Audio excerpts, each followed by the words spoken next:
Now explain again how you came to be the director of this movie. Well, I did a play in Naples that Francesco Rosi, the great Italian and Neapolitan director, recommended that I do. I did it in New York and Naples, and then so they knew that I liked the Neapolitan culture. And where is your family from? Sicily and Puglia. And you're in touch with all those relatives? Yeah, I have a lot of relatives in Giovinazzo in Puglia, and a few in Sicily, and I have a lot of friends who are Neapolitan. A lot of my cousins are half Neapolitan and half Pugliese, or Sicilian and Pugliese. And Naples was the kingdom, the capital of the kingdom of the two Sicilies. So that was the capital.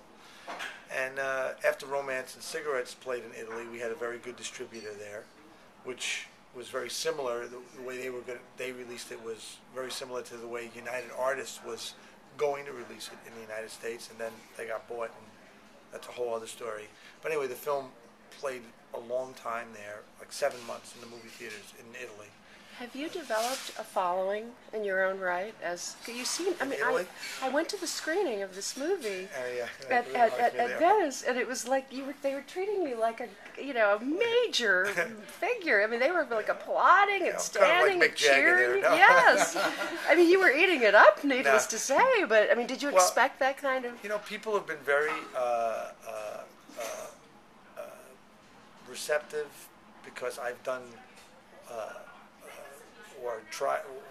I've had the courage to attempt to work on Di Filippo, who was like a god there. Calvino. I did the adaptation of Italian folk tales.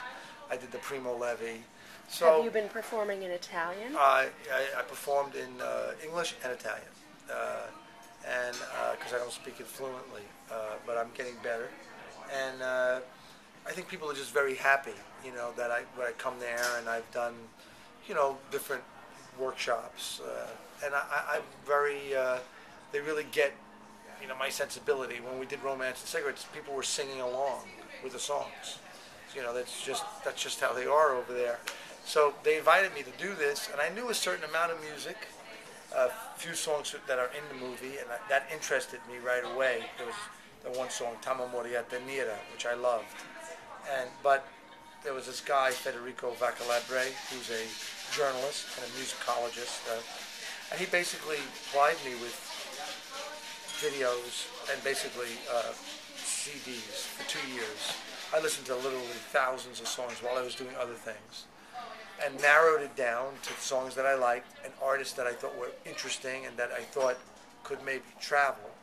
And then I so you were almost being a music producer in a way. Yeah, I was just listening to music. How many new performances are there in the film? There's a lot of new arrangements of old songs. Because you took groups that had not covered these songs and gave it to them to perform. There's a lot of new arrangements, and there are a lot of songs that were recorded in a musical, which is that we really did this more.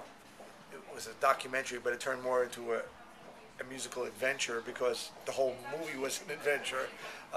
We recorded a lot of the songs live, and some were incredibly difficult to mix because sometimes people change the rhythm or whatever. Well, you also put them on location, so you're like giving us a travel log, and you're putting them in these beautiful it's like music videos you did.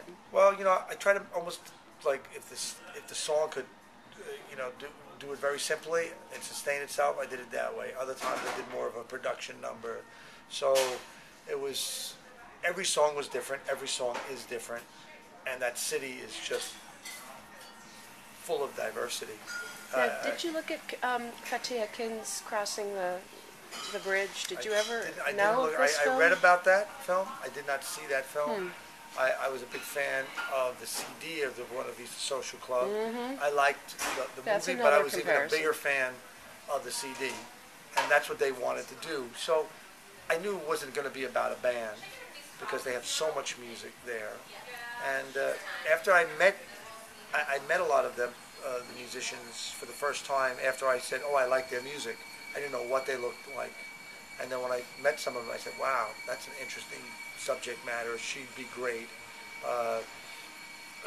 That woman who's Tunisian, she lives in Naples, Mbarka Ben Talab, and I thought, wow, she's I didn't know what she looked like, and then when I met her, I was really taken because I said, wow, she's really not only pretty, but she's really interesting. And then James Sinese, I didn't know that he was black, you know.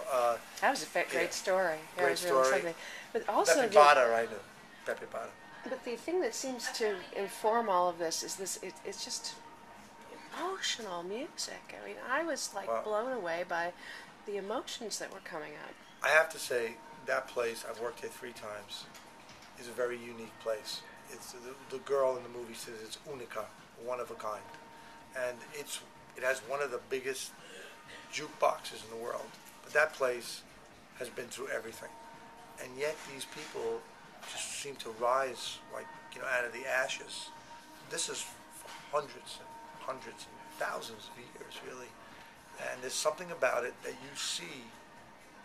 You take a city like New Orleans, which is like a distant cousin.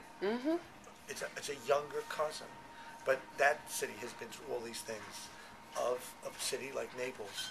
So the problems of the past and the problems of the present and maybe of the future are kind of represented. And yet these people, if you walk through the street, you sing a song, someone will pick it up. If you dance, we put music on and we danced. Guys came out of a barber shop and they were looking at me dancing on the street. They said, then they came out, they just joined right in.